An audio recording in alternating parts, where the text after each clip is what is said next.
Chapter 1 Misfit Princess. Idis told me once that I was born on the winter solstice, at the exact moment when day faded into night. At least, that's how the birth announcement read. It was intended to symbolize harmony in my dual nature, or something like that. When your father is King Fion of Onios, and your mother is a dwarf, stretching the truth for good public relations is important. Not that it ever made a difference. Princess Bronwyn, come away from the window at once. You know you can't stand in the sun like that, you'll burn. My elven lady-in-waiting, Idis, grabbed my wrist and pulled me away from the patch of sunlight that flooded my room with cheerful light. Built more like a dancer than a lady-in-waiting, Idis towered over me. Then again, most people over age 11 were taller than my pitiful 4'5". It was frustrating to be so short at almost 20 years of age. It's not that bright out, I protested. Idis pulled the curtains shut. Your father will have my head if you turn up to the banquet looking like a lobster. He wants you to make a good impression with the guests. There's no point. The world decided years ago that I'm some kind of unnatural abomination. Even though I had heard them often enough, the words still stung. Tsk! A handful of stuck-up bigwigs does not the whole world make. Besides, the kingdom will accept you one day, Idis said in a softer tone. She began the arduous task of brushing and styling my unruly black hair for the banquet. Looking at our reflections in the mirror, I envied Idis her beautiful golden-brown skin and deep brown eyes. She had half the palace guard vying for her attention, though I knew her eyes were elsewhere. I was her confidant as much as she was mine. I'd seen the way she lit up when she received letters from her seafaring friend. We had spent many a night sitting by the fire and reading wild tales of adventure from those same letters. If sea travel didn't make me ill, I would have been tempted to run off and seek such excitement myself. The kingdom doesn't bother me much. I wrinkled my nose. I'll never rule it after all. I just wish... I didn't finish my sentence. Idis had heard it all before. My greatest desire was for my father to be proud of me, instead of looking on me with shame. But how could he be proud of a half-breed like me? I was never supposed to exist. Few marriages existed between races, and no children had ever been born of such unions. However, when my father took a second wife to cement his alliance with the Black Dwarves, he got more than he bargained for. He got me. Skadi, my mother, was the daughter of a dwarven noble from the Black Dwarf kingdom beneath Onios. Tall for a dwarf, she had lovely black hair and an infectious laugh. Or so I'm told. I never met her. My birth caused her death. Sometimes I wonder how my life might have been different if she'd lived. Idis had just finished getting me ready when footsteps echoed down the hall. An authoritative knock rattled the door to my chambers. Is she fit to be seen? A frigid, proper voice asked. Open this door. Idis hurried to the heavy oak door and flung it open. Queen Daria swept into the room, every inch of her oozing extravagance and royalty.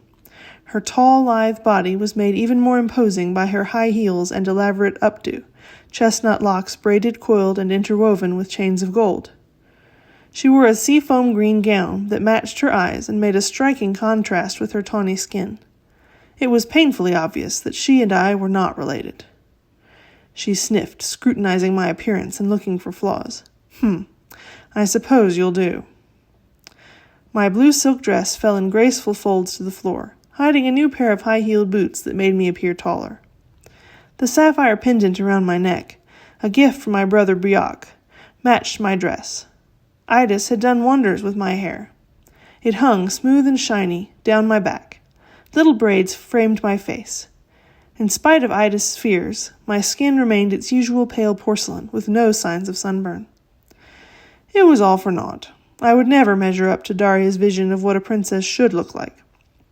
I was too short, my ears too pointed, my nose too prominent. No amount of primping could hide my dwarvish blood, and she'd never let me forget that it was an embarrassment to her. The queen arched a perfect eyebrow. You know, you're almost pretty in that dress, if your nose was smaller. But it can't be helped. Idis, try to find her some higher heels for next time. Otherwise, I think you look as well as can be expected. High praise from her. I thought I looked sort of pretty myself. Thank you. Outside the banquet hall, I met up with my half-brothers. Brioc, the eldest of us, was tall and broad shoulders. He had our father's silver hair and Daria's green eyes, but the warm smile he gave me was all his own. "You look nice, Bronwyn," Brioc said. I giggled. These shoes are giving me fits. Although I'd practiced and practiced, I didn't think walking in high heels would ever come naturally for me.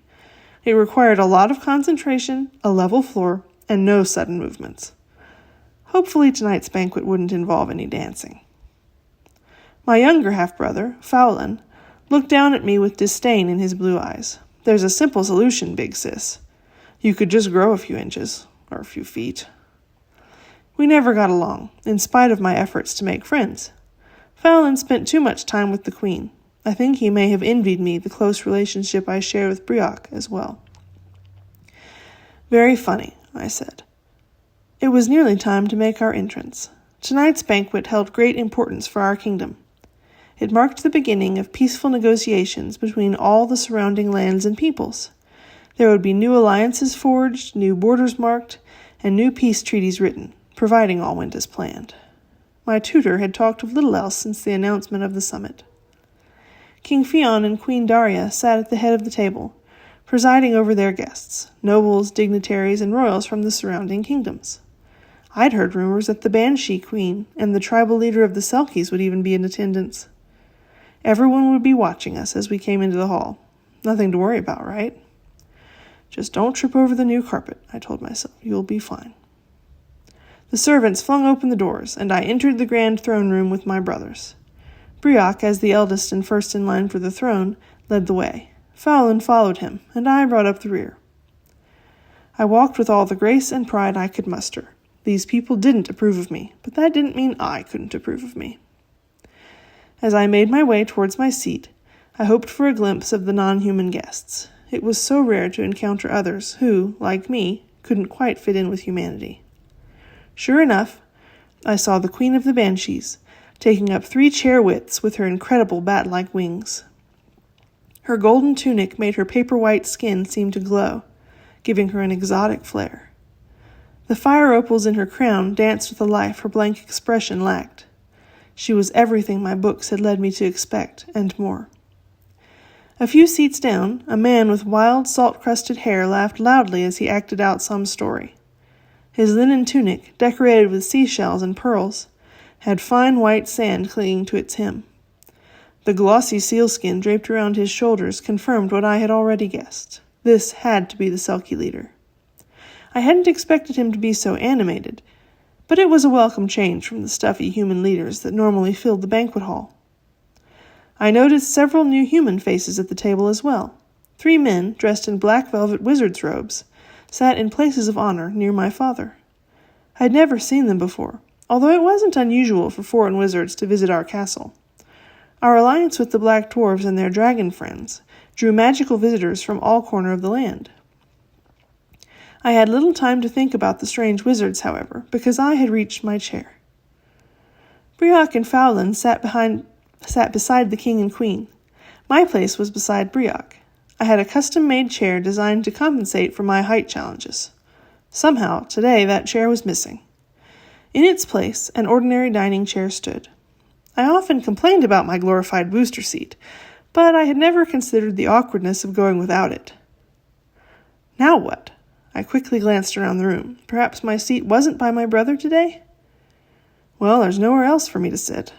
There was nothing for it. I sat down at the table with as much dignity as I could muster. Queen Daria gave me a subtle, angry look when she noticed that my nose was at about the same level as my plate, as if it was my fault somehow. My father paid no attention to my plight. Brioc, noticing my embarrassment, gave me a sympathetic look and waved a servant over. "Where's Bronwyn's chair?" he asked in a low voice. "Go and fetch it." The servant glanced at me, then at the queen. Queen Daria shook her head, canceling Brioc's order. I felt myself turning red. "But mother," Brioc protested. "Everyone is here. The banquet has begun. We can't be rearranging chairs now. It's too late," the queen murmured. "The situation draws too much attention as it is." With a sullen expression, Brioc nodded. "As you wish, mother."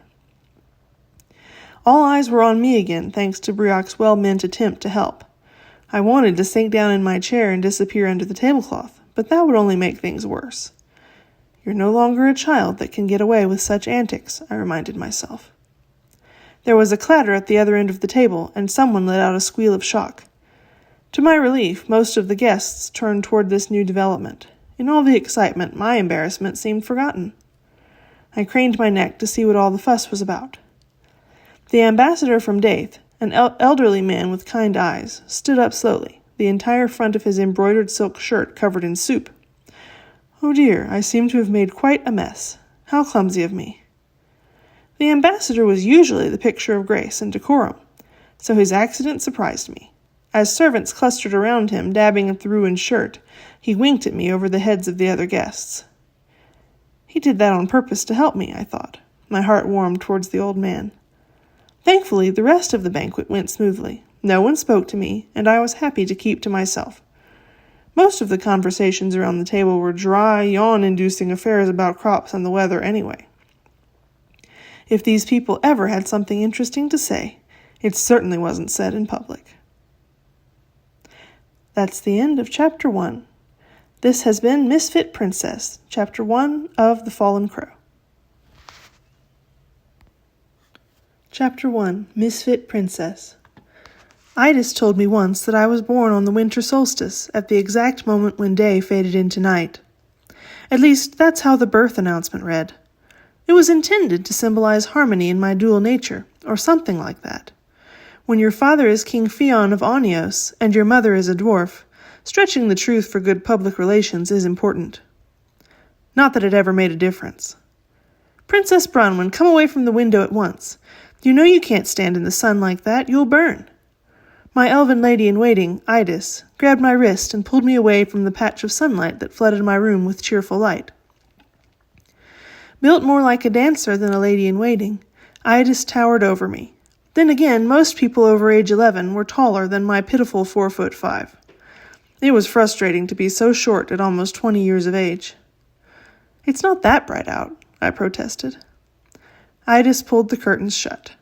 Your father will have my head if you turn up to the banquet looking like a lobster. He wants you to make a good impression with the guests. There's no